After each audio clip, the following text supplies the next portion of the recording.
ఇర్మియా గ్రంథము 29వ అధ్యాయము 13వ వచనము. మీరు నన్ను వెదికిన ఎడల, పూర్ణ మనసుతో నన్ను గూర్చి విచారణ చేయునెడల మీరు నన్ను కనుగొందురు, నన్ను నేను మీకు కనపరుచుకుందును. ఇదే యెహోవా వాక్కు.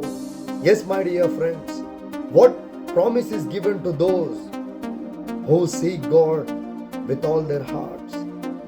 God promises this: if we seek God with our wholeheartedly, then He will going to reveal Himself to us.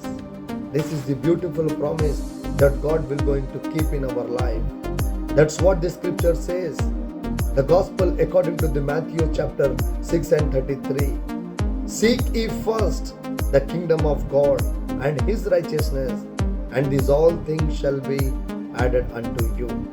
Hallelujah. Amen.